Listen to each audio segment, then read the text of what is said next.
So guys, they increased minimum wage to 80k and now they are increasing school fees to 100k. This Tinubu's government knows how to give with one hand and collect with the other hand. So in case you don't know, protests broke out in Lagos as a result of increment in school fees. They increased their school fees to 100k after the Lagos government announced that they will be paying 80k minimum wage, and they quickly went to start increasing school fees, and parents are now reacting. Like you can see, that is what led to this protest you are seeing.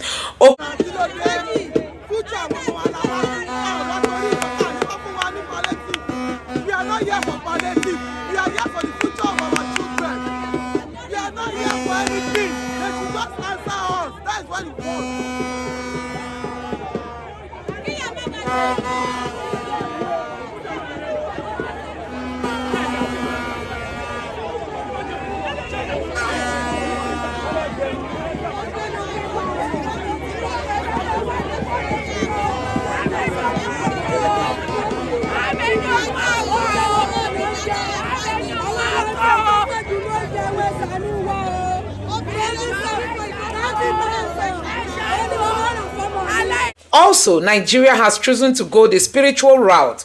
Tinubu's wife and the NSA chief are to lead in prayer for economic turnaround.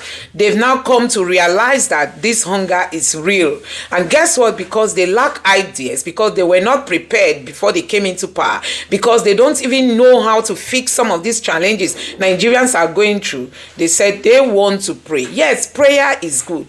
But since this government assumed power, we've not really seen any proactive measures being taken, to remedy the situation Nigerians are going through. They keep telling us they are working, but because it's not reflecting in the lives of people, how would they want us to believe that they are working?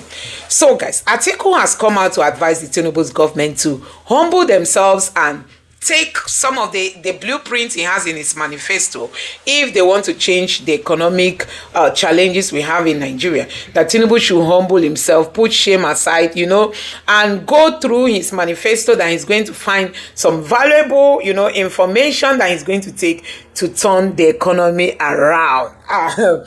Guess what? I'm going to let you watch the reaction coming from Rufai as a result of this. Honestly, everybody knows that the times are hard in Nigeria. Times are really hard in this country. And guess what? Only the politicians are the ones enjoying it because, it has to do with free money. But for you, a Nigerian who has to work before you eat, you know what people are going through. So guys, let me allow you just take a look at the reaction coming from Rufai. Take a look. As former Vice President Atiku Abubakar and the presidency yesterday squabbled over the state of the nation, especially the tottering economy. Atiku, the People's Democratic Party 2023 presidential candidate, who took a swipe at President Bola Tinubu's leadership, advising him to eat the humble pie and adopt some of the policies in his manifesto in order to turn around the economy for good. However, the presidency in a statement maintained that if Atiku had won the presidential poll last year, Nigeria would have been worse for it.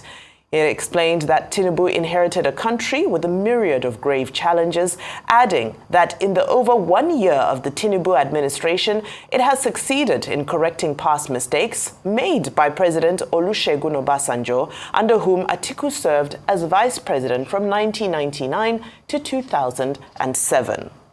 So when you check the manifesto of most of the candidates, all of them said they were going to pull out subsidy. The problem has never been the contention about pulling out subsidy. It has always been, how was it going to be done? President Tinubu claimed day one and said, subsidy go. You don't do that. You need to be able to show us the empiricals. I keep saying that. Okay, what is the transparency level? What are we even paying in subsidy? What's the corruption that is going on in NNPC? Till today, we've not had a forensic audit of the NNPC. We have not known what is going down as regards transparency level in NNPC today. That's why some of us have argued largely that if we shun corruption, you can still be able to shoulder those burdens on the people, the subsidy burdens. So you have not cleared all of that. You've not cleared all of those encumbrances. Then the next thing you do is just to announce subsidy gone. And the next thing, you lie to people all through the year. Until recently the NNPC accept that, we're paying about 100 and something in subsidy. Now it's finally gone. But petrol prices are still going up. So we don't even know what's going on. So that's what we are saying. A lot of people have touted a face removal. Secondly, he was talking about the forex management regime. He said managed float. Nigeria has always been doing managed floats for a very long time. In fact, even when we had the second foreign exchange market system in '86, it was still a form of managed floats. We've tried a myriad of ways, between Dutch auction system, everything is centered around the managed float. What a managed float means is that, when you have money, you defend. At some point, you leave it. So when you see that it's going overboard, you defend again. That's what a managed float is all about. So we've always tried the method of management. So there was nothing new about what Atiku Abubakar. But I would have wanted Atiku Abubakar to empirically state how he was going to do the managed float. Owing to the fact that President Tinubu claimed that there was no money, I would have said we should look for money to be able to show up our buffers and all of that. And in fact, remove the shenanigans and the corruption in the forex arbitrariness. That's what I would have suggested, because there's a lot of corruption. Because you can see a lot of people that were not supposed to get dollars were getting dollars at all of that. So when you look at it, who were those that were supposed to get dollars truly? We all know a lot of the round tripping and all of that. So that's why some people advocated, let's cuckoo float it so that you will not have any level of corruption. So Atiku did not state how he's going to tackle the corruption in that system. So for me, Atiku's views too were not empirical enough. It's not just saying, no, I will have done the management and everything. Show us precept by precept. How are you going to go against the people that are, circumventing the dollar because, there's an arbitrage opportunity and all of that? Those are the questions we really need to ask. So his views too were not detailed for me. President Tinubu too has not done a lot. So we need more debate like that. And the other candidate, where the likes of Kwankaso and everybody and Obi, they should join the debate and give us a blueprint of what they will have been able to do too as regards the situation. Because it's on ground and it affects all of us. Robust debate. We're here for it. We support it. Dr. Abati, good morning. Good morning. Your take on it. Doctor. Great to see you. Well, welcome back. Doctor. Saudi Arabia. Doctor.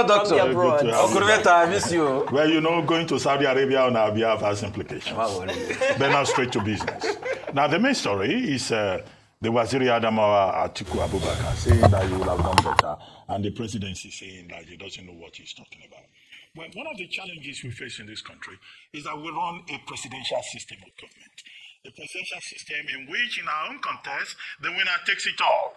And the winner pretends to be a monarch and pretends to, be the supreme authority, even if the 1999 Constitution is defective in the regard that it makes the president the supreme authority. The thing about presidential democracy is also that, once you win, you win. And what Nigerians are dealing with right now is the fact that we are not in a parliamentary system. We're running a presidential system.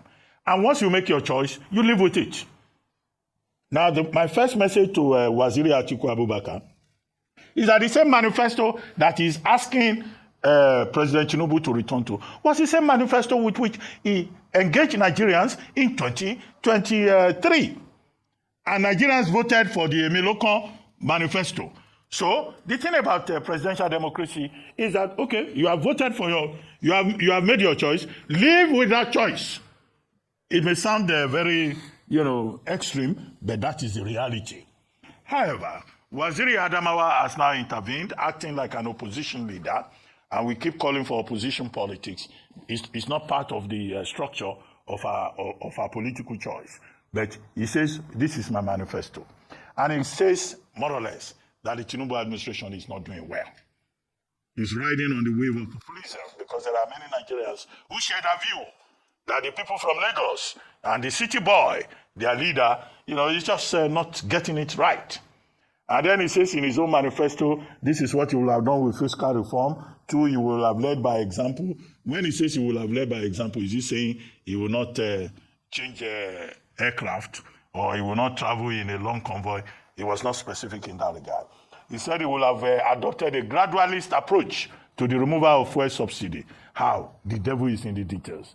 He said, for example, that he will have dealt with corruption, with the opaqueness of NNPC and all of that. Well, look, some of these things that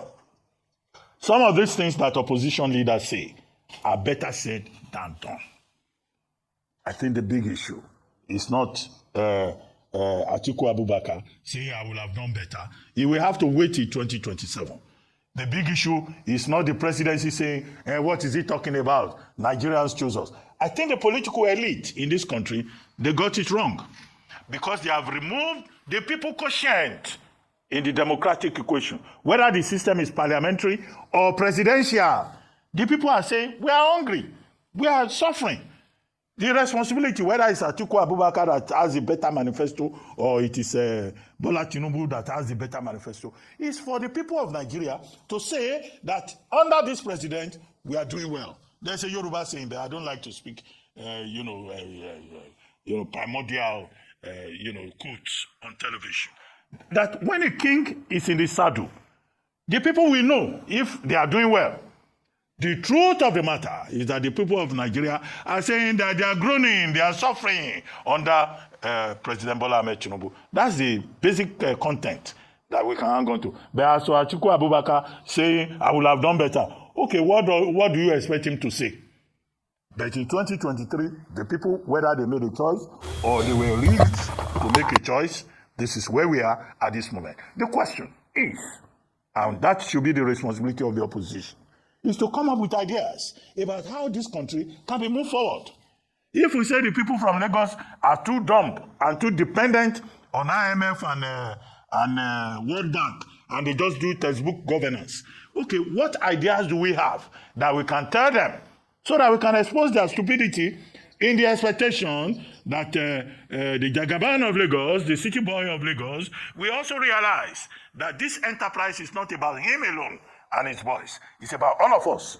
And we have a duty to rescue this country, to salvage this country. That, for me, is the main subject. All right.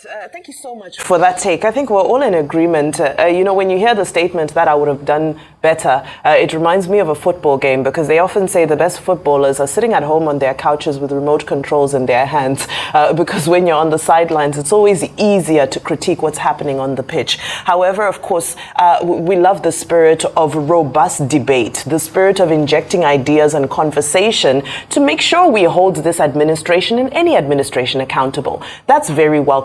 Now, when you dissect all that was said, it's information that we've had before, of course, not just in the manifesto of Atiku Abubakar, but throughout this administration, he's been consistently vocal and contributed to the discourse around the economic management. However, one thing really stuck out to me, which I think is a conversation that should be brought to the front burner, which is around the issue of subsidy. So, of course, he said that he preferred his own, he had his own blueprint as to what he would do with the saving from subsidy removal.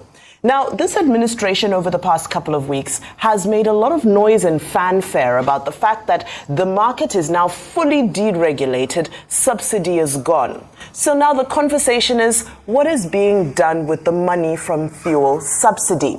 That's what we want to know, because we've heard so much about the moanings and groanings, the corruption, the this and this around subsidy. But now it's time for this administration to step forward and tell us that this is how much we have saved since the economy is now fully deregulated. The oil and gas economy is now fully deregulated. And this is what we have done with the saving over the past, I believe it's now 1 month since they have declared that a subsidy is officially gone. So in that 1 month, where has the money gone? Now, the other conversation was around gradualism, which I've always been a great advocate for, because there is no extreme measure, economic measure, that is done overnight in one fell swoop, in just the click of a finger like this. It is not done anywhere. However, this is where we find ourselves in. Sometimes policies are correct, but our implementation makes them incorrect. In this case, we have seen that the implementation of the removal of fuel subsidy, the implementation of cost-reflective electricity tariffs, floating of the exchange rate, all virtually overnight, has caused economic chaos. So I certainly do support the concept and the economic principle of gradualism. I believe he used the example of Malaysia in 2022 and Indonesia 2022-2023. I always speak about Chile. So there are some things to be taken away from the discussion. However, I do hope that the debate can continue in a healthy. So guys, you can see all the reactions. Everything boiled down to the fact that this government wasn't prepared to serve the Nigerian people when they said grab it, snatch it, run with it, for power is not served a la carte. They are now realizing that, they weren't prepared. They told us they know how to come up with the best of team. They know how to get the best brain. But you can see the economy is collapsing in the hands of the best brain. Nigerians are leaving Nigeria. Our doctors are leaving, our nurses are leaving, our experts are leaving. There's brain drain in the country. The few that are left, they cannot even, they can't even navigate, because How much are you being paid with the cost of living currently in Nigeria? How do people survive? They want people to put in all their best. Recently, we saw that they were trying to deny Nigerian nurses who want to travel out, you know, all this authentication. They want to delay it so that people will not be leaving the country. But you can't tie people down. You can't tie people down. We are living in an era where somebody will just wake out of sleep and say, I want to become Nigeria's president, without even thinking if it is what he or she can do or not. Ask me where the president is. He hardly comes out. We don't even know what are his daily tasks. How is he responding to, you know, the things happening in the country? Nobody knows his workflow. Nobody. He doesn't address Nigerians. He doesn't talk to us. Only when you have like Independent Day, he comes out to read, you know, the speech that has been written and all that. We don't have, there is no relationship. No relationship. What are they going to tell us? They hate coming to the media. They hate talking to the people because they don't know what to tell Nigerians.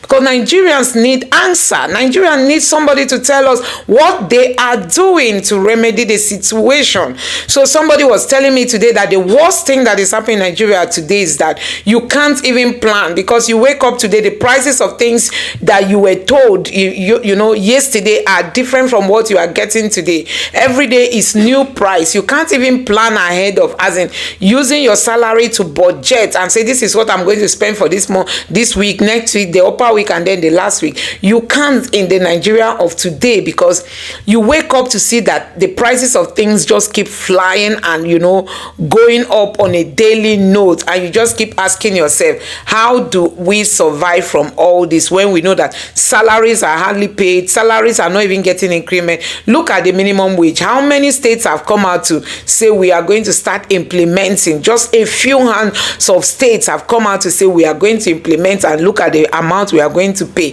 Not all of them are even adopting that 70k, although some went above 70k. But guess what? This government knows how to give you with right hand and collect it with the other hand. So you can imagine the state government has started increasing, you know, school fees for parents after telling the world that they are going to pay 80k as a minimum wage. So after increasing the school, after increasing minimum wage, they are now increasing school fees, because they know almost every family has children, you know.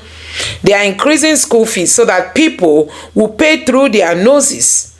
So you increase salaries, minimum wage to be 80k, and then you went ahead to start increasing school fees for people. So you give them with right hand and you collect it with left hand. That is what we are seeing under the Tinubu's government. Honestly, a whole lot is happening in this country, and it is high time these people start looking for remedies on how to solve the challenges a typical Nigerian person goes through on a daily basis, which has to do with inability to provide food for his or her family, or even you feeding yourself and all that. So guys, a whole lot, you know, in this government. It's really so appalling seeing what is happening. Let me know your take on these topics. Let me know what you think. Please don't forget to subscribe to the channel and turn on the notification bell. Thank you.